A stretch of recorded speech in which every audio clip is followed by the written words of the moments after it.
Désolé, mais cette photo là, ça fait vraiment avec l'arbre de Noël derrière. Ça on dirait vraiment les deux tontons. Alors comment ça va mon petit Sidney? Allez viens, on va boire un coup avec tonton. Tu sais c'est Noël, tout ça. Je sais pas, ça me fait.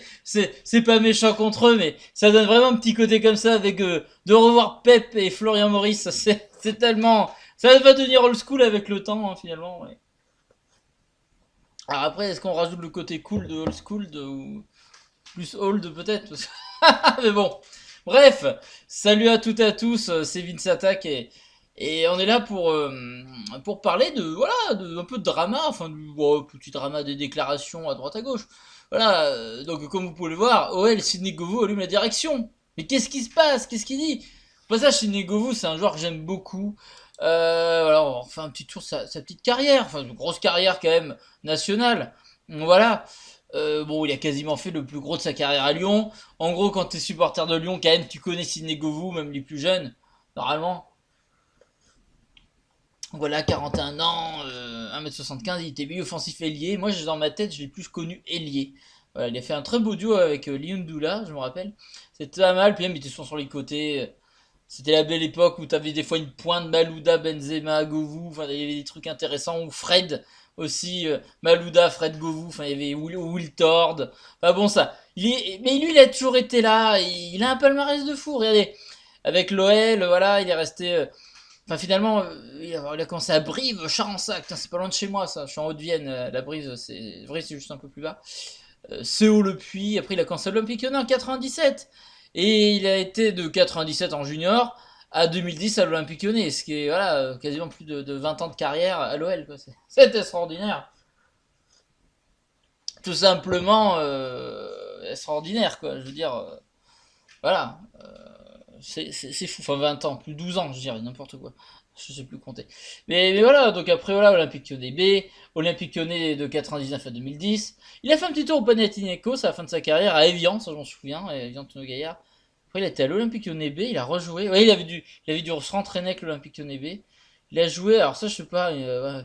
Chasselet MDA, alors, Grand Ouest Association Lyonnaise FC, je connais pas du tout. Le FC Miami, ça je m'en souviens, le FC Limonest, ça me dit vachement quelque chose. Et voilà, 49 sélections d'équipe de France. Bref, un gros palmarès, un joueur de fou avec l'OL. Il a tout gagné, il a gagné totalement tous les titres, les 7 titres de champion de France. Il était là. La Coupe de France, il était là. La Coupe de la Ligue, il était là. Les trophées des champions, il était là. Il a joué je sais pas combien de Coupes d'Europe. Voilà, des trophées des champions, tout ça, quoi. Je veux dire, enfin bon, joueur de fou, carrière de fou quand même. On en parle pas assez, c'est voilà, il y a eu beaucoup de blagues aussi sur le fait que voilà, on l'appelait Whisky Coca avec Liyundula, ou je sais plus quoi, il y avait des trucs comme ça. Mais bon, il faisait un peu la lui à l'époque, il faisait beaucoup la fête en boîte de nuit. Mais bon, il était bon derrière et l'équipe gagnait, donc ça passe mieux peut-être que certains joueurs aujourd'hui. Évidemment, oui, bref, c'était important de refaire un peu la carrière de M. Govou, parce qu'on n'en parle pas assez, ça a été un grand joueur de l'OL, on parle beaucoup de Juninho, de Coupé, on reparle de Benzema, mais Sinegovu, il était là, partout, il a été présent tout le temps, lui, pendant la grande période de Lyon, il était là tout le temps, il a rien loupé, il était partout. Je crois que c'est le joueur qui a tout vu dans les grandes périodes de l'OL, vraiment, il était partout. Donc, extraordinaire, quoi, Sinegovu, j'adore. J'adore, et puis l'homme est sympa, il est intelligent. Donc c'est pour ça que ces propos me titillent ma curiosité. On va les découvrir ensemble. Donc le lien foot mercato, le lien dans la description bien entendu. Donc OL c'est dégoût, allume la direction. Un dégraissage assumé avec les départs de Marshall, Raphaël, Renadil ou Tété et des recrutements qui ne fait pas rêver. Entre guillemets, Osaka, Ben Lamri, Paqueta et Desiglio. Alors ça fait pas rêver, mais il est pas nul le recrutement, je suis pas d'accord. Ah, c'est un peu sévère. Bah il est pas nul. Moi, comme je vous dis, l'effectif qu'on a est super intéressant. On a un effectif pour moi aller sur le podium. Totalement. C'est juste qu'on n'a pas le bon pilote, quoi, c'est tout.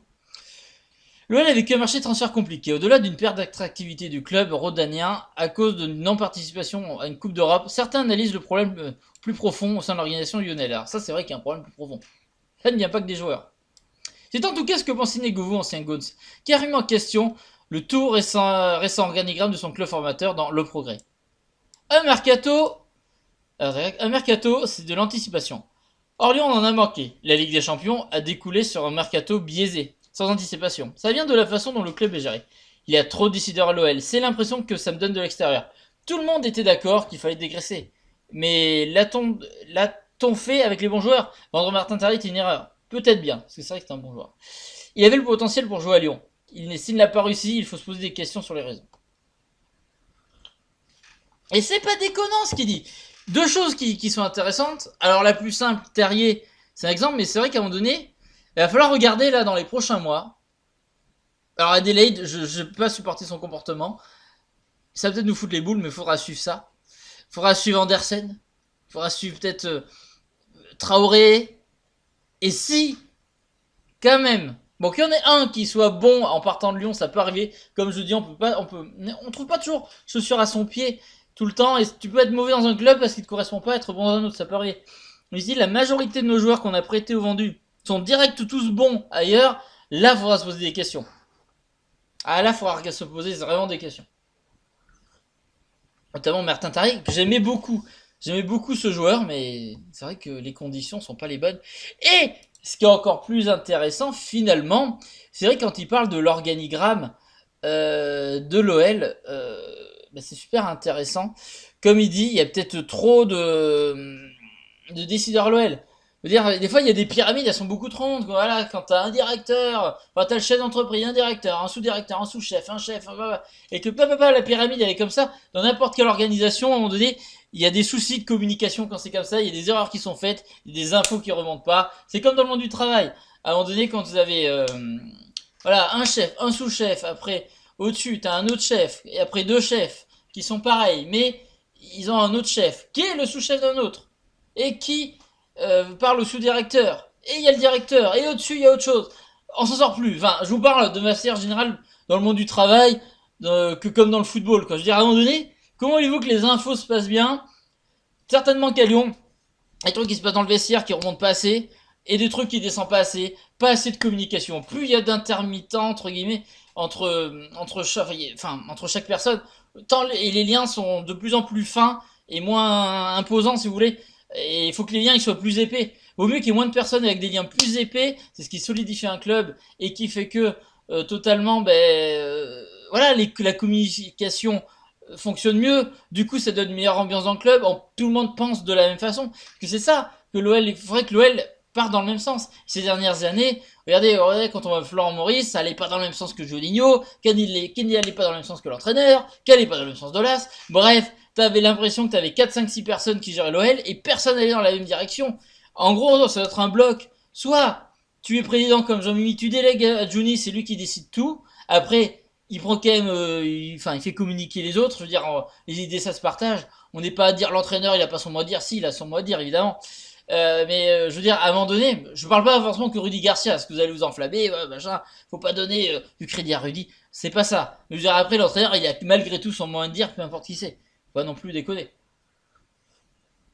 Et voilà, c'est vrai que c'est méga intéressant. Donc moi, le plus simple, après, je suis pas dans le monde du football, je suis pas une expérience dans une entreprise comme ça, et je peux pas tout savoir et dire et chouiner et dire gneu c'est pas bon machin. Voilà, je suis qui pour dire ça. Mais ça vient de Sinegovu qui connaît le club comme sa poche. Je vous dis lui, il a été là partout sur les 7 titres de l'Olympique Lyonnais. Il était là, Sydney. Il était là, il a tout gagné, tous les trophées, quasiment. Les plus beaux trophées de Lyon, il les a gagnés. Il était là, il connaît le club comme sa poche. Il est sûrement encore en contact. Il est commentateur, c'est un super commentateur. D'ailleurs, j'aimerais bien le voir un peu ailleurs, des fois sur d'autres chaînes.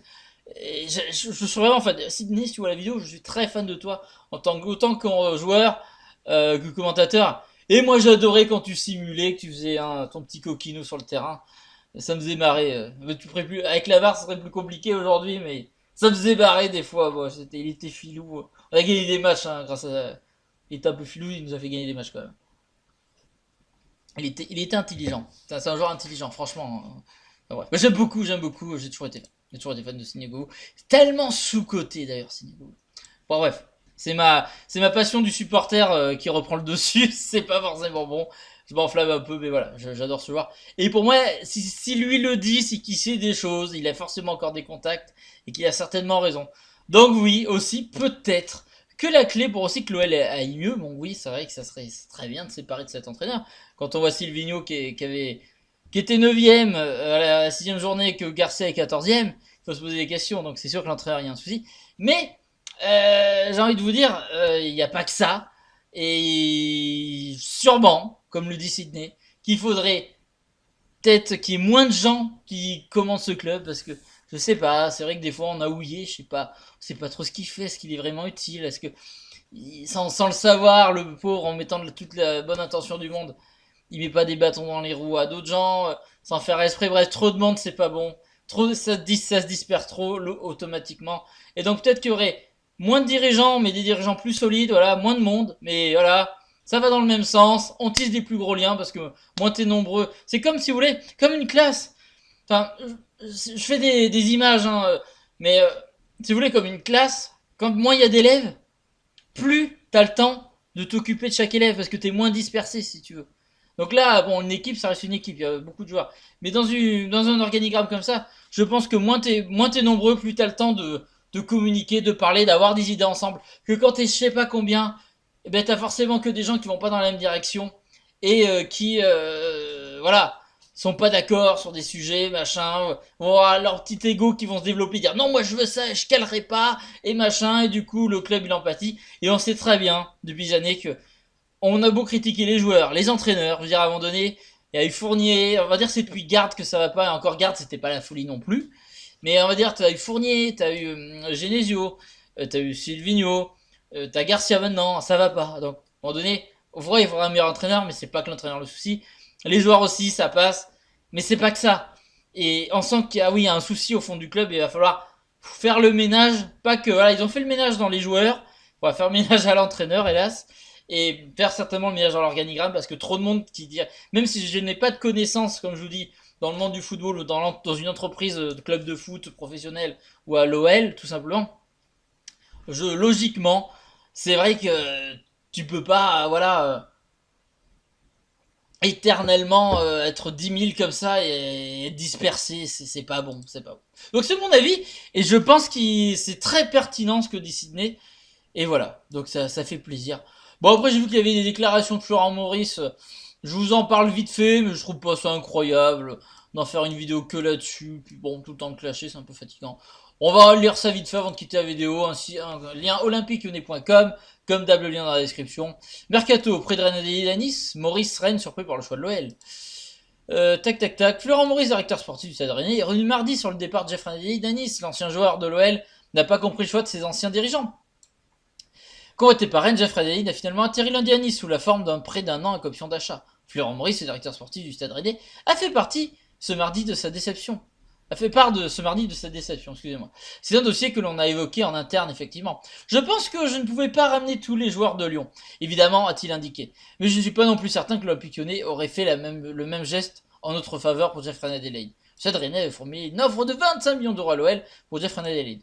Bon, après, c'est toujours une guéguerre que à un moment donné, ça y est, il est prêté, Jeffrey Analyse, j'ai envie de passer à autre chose, il toujours en parler. Après, oui, Rage, il a été filou, je pense qu'il a fait des conneries quand il était à l'OL, qui nous a pas aidé, et que ce soit dans le comportement, dans les recrues.